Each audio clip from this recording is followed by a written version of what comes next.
चूहे ने किया बस का सफर। एक चूहा सड़क के किनारे लगे दरख्त की जड़ में अपने बिल के बाहर बैठा हुआ था। वो रोज गाड़ियों की आमदोरफ्त देखा करता। उसका भी दिल चाहता कि बस की सैर करे। अचानक एक बस इसके सामने आकर रुकी। उसने देखा एक औरत और मर्द बस में सवार होने के लिए आगे बढ़ रहे हैं। औरत ने लंबा कोट पहन रखा था। चूहे के जहन में झट से एक तरकीब आई। वो औरत के कोट पर आहिस्ता से चढ़ने लगा। औरत मर्द बस में चढ़ने की जल्दी में थे।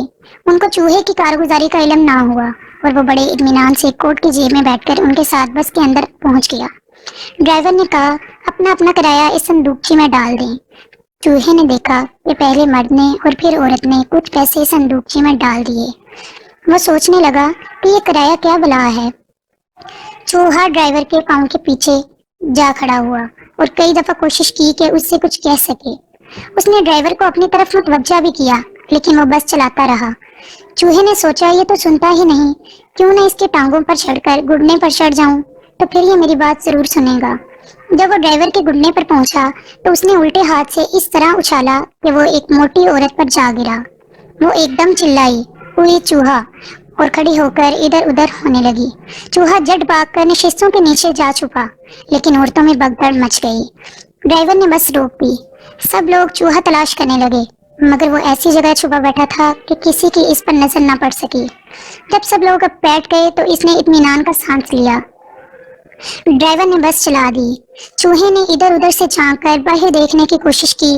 नशिस्तों के नीचे चल फिर कर देखा ताकि बाहर का नजारा कर सके, लेकिन कामयाबी ना हुई। सिर्फ मुसाफिरों के पाँव नजर आ रहे थे। इतने में उसे एक चमकीली सलाख नजर आई जो बस के अंदर छत तक लगी हुई थी। उसके सहारे वो छत पर चढ़ गया। छत पर बैठकर चूहे को बाहर की हर चीज दिखाई देने लगी। दफतन बस एक मोड़ पर मुड़ी जिससे धचका लगा। चूहा खुद को लड़कने से ना बचा सका और घंटी की जंजीर पर आ गिरा।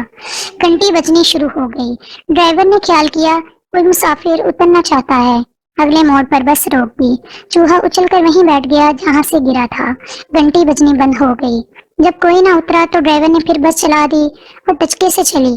चूहा फिर घंटी की जंजीर पर आ गिरा और टन टन करके घंटी फिर बजने लगी।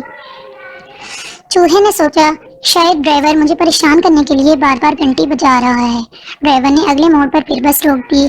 चूहा जंजीर से छलांग लगाकर फिर सलाख पर चढ़ गया। घंटी बजनी बंद हो गई।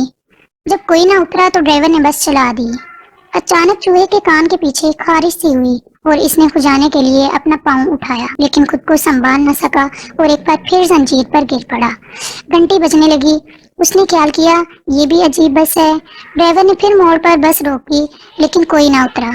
चूहा दिल में कहने लगा, बड़ी सुस्त रफ्तार बस है, इससे ज्यादा तेज तो मैं पैदल चल सकता हूँ। अगले मोड़ पर उतर जाऊंगा। चनाचे जब ड्राइवर ने अगले मोड़ पर बस रोकी तो वो चमकती हुई सलाख से नीचे उतर आया और पिछले दरवाजे से छलांग लगाकर बाहर निकल गया। नीचे उतरकर चूहे ने ड्राइवर का शुक्रिया अदा किया कि इसने इसे मुफ्त में बस की सैर करा दी, लेकिन ड्राइवर ने कुछ भी न सुना और बस चल पड़ी। आइंदा के लिए चूहे ने बस में सफर करने से तौबा कर ली। तो इससे हमें ये सबक मिलता है कि जिसका काम उसी को साथ